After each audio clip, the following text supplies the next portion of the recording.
ya jadi 400 ton, jadi besar sekali. Dan ini bukan yang pertama, serentak pertama secara nasional, tapi pasar murah ini sudah kami lakukan sejak 2 tahun yang lalu. Jadi ini bentuk kepedulian dari Partai Perindo kepada masyarakat. Kita tahu bahwa kebutuhan bahan pokok itu kan mutlak ya, jadi dengan pasar murah seperti ini banyak masyarakat yang merasa terbantu. Pak Ari, selain bentuk kepedulian untuk membantu ini, apakah pesan yang ingin disampaikan Partai Perindo melalui program ini kepada masyarakat?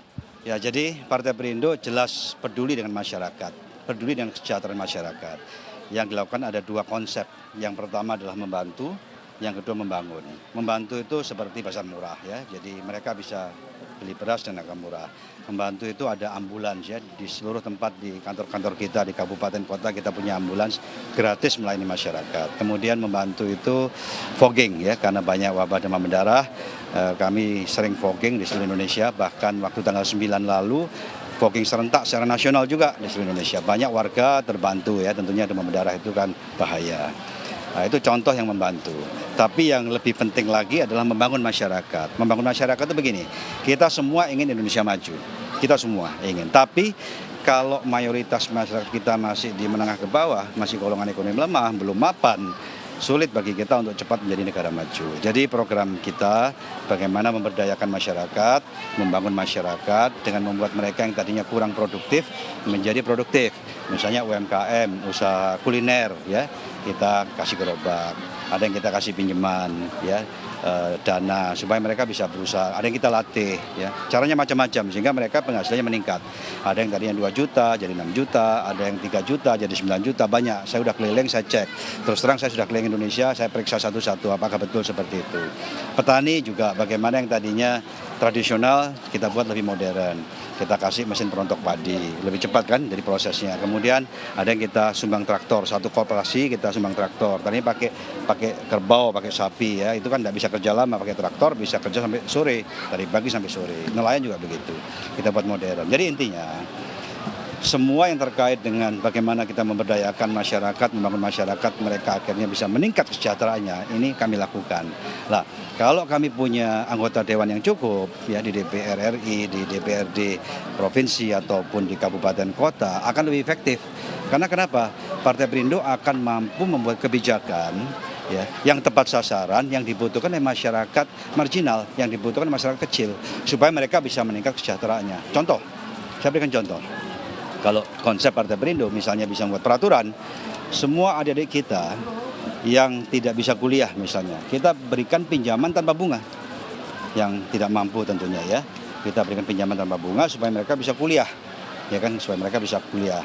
Kemudian nanti mereka nyicilnya kalau sudah dapat pekerjaan, lulus dulu, dapat pekerjaan baru nyicil pelan-pelan ya. Jadi supaya apa?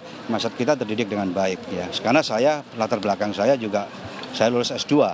Ya dulu waktu SMA kelas 3 tahun 83 saya pernah putus sekolah. Dulu ya saya pernah putus sekolah tahun 83. Kemudian beberapa bulan kemudian saya lanjut sekolah, tidak kembali ke SMA tapi saya ikut paket C. Ya dulu itu namanya ujian persamaan dari kementerian. Kemudian saya lanjut S1, saya lanjut S2 ya beserta ibu juga.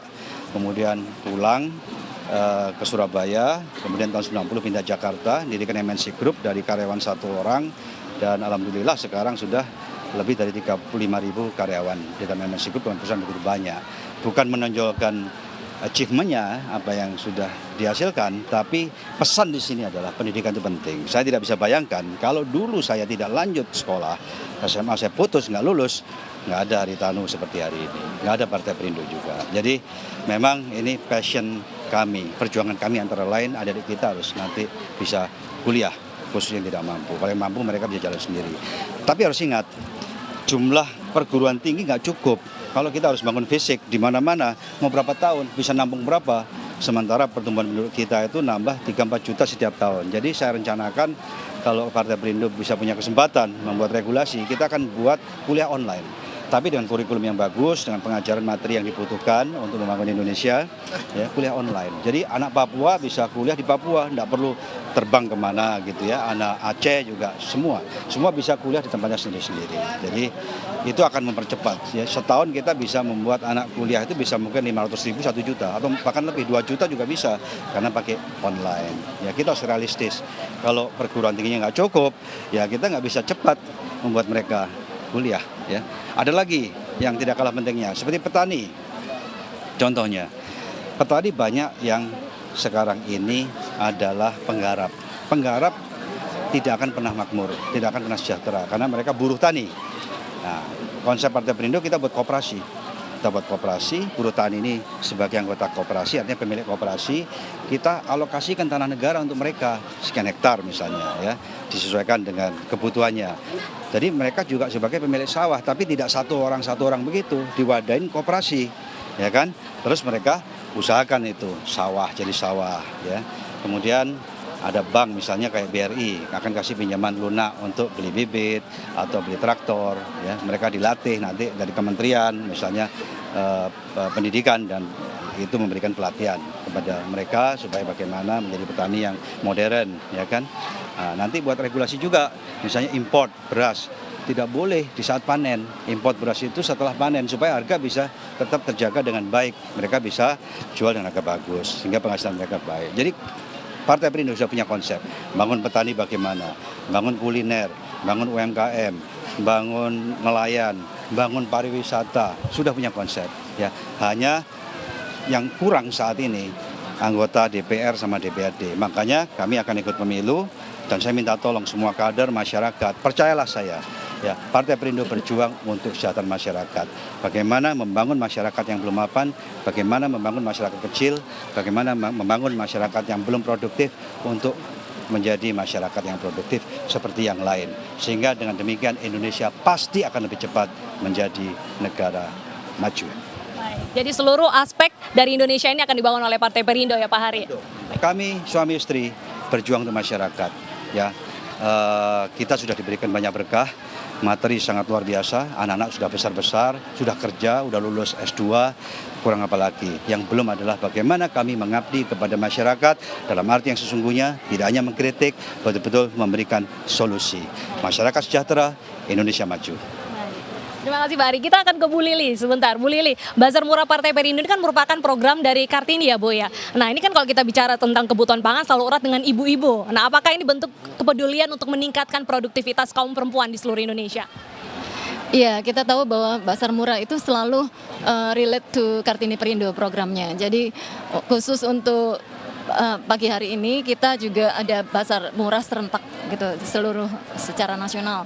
Kita tahu bahwa khususnya untuk beras itu adalah kebutuhan pokok yang paling utama bagi masyarakat kita semuanya ya. Jadi oleh sebab itu kita selalu mengutamakan hal ini untuk membantu ibu-ibu khususnya. Jadi karena beras makin mahal dan daya beli juga melemah, itu yang kita memberikan bantuan untuk mereka untuk meringankan beban mereka. Itu motivasi kami selalu.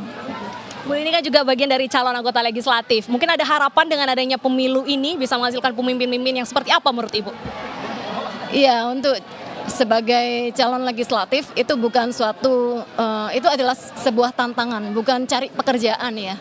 Kalau cari pekerjaan nanti endingnya bisa cari posisi, tapi perjuangan untuk menjadi calon legislatif atau nanti menjadi legislatif anggota DPR itu harus bekerja sepenuh hati dengan rasa cinta kepada Indonesia. Itu yang membangunkan kita untuk berjuang, untuk melakukan yang terbaik. Jadi pada saat kita berjuang, kita tidak akan merasa lelah atau kita merasa kurang apa gitu. Tapi pada saat kita berjuang dengan hati, kita akan memperjuangkan dengan baik tentunya. Ya. Saya mau tambahkan ya. Jadi tadi saya bicara petani, nelayan juga begitu. Selalu contoh di Semarang, kami lagi sedang memproses percontohan. Ada masyarakat di sana, nelayan, yang juga tentunya hasil tangkapnya itu pas-pasan. Ya, ibu-ibunya ini tanya sama saya, Pak, bisa kasih solusi apa tidak? Akhirnya kami rapatkan dengan kawan-kawan di sana, kami akan memberikan solusi dengan cara melatih ibu-ibu ini bagaimana membuat hasil tangkap seperti udang, ikan itu jadi kerupuk. Ya, kerupuk atau terasi. Ya, jadi kami sedang mempersiapkan pelatihan ya kepada ibu-ibu yang nganggur ini, mereka kita latih. Kemudian nanti kita belikan alatnya, kita bentukkan koperasi. Jadi tidak bantu satu-satu orang begitu, nggak bisa selesai kalau satu-satu. Kita buat wadah koperasi, kita kasih alatnya, Ya setelah mereka kita latih, mereka nanti bisa bantu suaminya memproduksi kerupuk, memproduksi petis ya. Dan ini sangat bagus karena menciptakan lapangan kerja ya. Lapangan kerja akan tercipta, ibu-ibu jadi bukan pengangguran lagi, bisa nambah pendapatan keluarga. Ya karena ada nilai tambah kan, jadi kerupuk kan mahal harganya. Jadi terasi ini mahal harganya. Ini contoh. Jadi setiap konsep, setiap komunitas mau petani, mau nelayan, mau UMKM juga sama. UMKM misalnya ya diberikan pinjaman lunak ya dengan bunga murah dan mudah ya, bukan terus sulit carinya.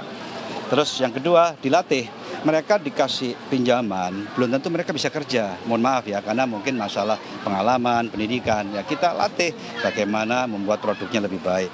Jadi kita berikan pendampingan bagaimana mereka cara jualan, marketing ya, bagaimana untuk mempertahankan ini kualitas, bagaimana membuat pembukuan ya. Pembukuan itu penting, kalau enggak nanti dia nggak tahu berapa dapatnya, keluarnya berapa, harus bisa membuat pembukuan. Terus kalau memang diperlukan, kita buat regulasi untuk memproteksi mereka ya. Saya sangat percaya dengan proteksionisme, bagaimana memprotek kepentingan dalam negeri yang bisa memberikan nilai tambah kepada masyarakat kita sendiri, bukan free market. Saya tidak percaya Indonesia bisa dibangun dengan pasar bebas. Ya, pasar bebas hukumnya satu, yang kuat makin kuat, yang di bawah tetap aja di bawah. Lah kita masih banyak masyarakat kita yang di bawah. Ya, kita tidak cocok dengan pasar bebas. Ya, kalau misalnya nanti Partai Perindo diberikan kesempatan, kita akan coba membuat regulasi memproteksi kepentingan dalam negeri untuk kepentingan masyarakat kita sendiri, masyarakat Indonesia. Indonesia akan maju. Jangan kita jadi konsumen, luar negeri jadi produsen. Kita harus jadi produsen juga dan sekaligus konsumen. Dan ekspor harus kita tingkatkan, luar negeri harus jadi konsumen kita. Banyak sekali program yang membantu dan membangun dari Partai Perindo. Terima kasih Bapak Haritanu Sudibyo dan juga Ibu Liliana Tanayatanu Sudibyo. Dan pemirsa, tentunya giat dari Bazar Murah Partai Perindo tidak hanya dilakukan di kawasan Manggarai, akan dilakukan di kawasan Matraman dan tentunya seluruh daerah di Indonesia. Dan masyarakat yang ingin mendapatkan beras murah bisa langsung datang ke Bazar Murah Partai Perindo hanya dengan membayar Rp10.000 saja. Kembali ke studio.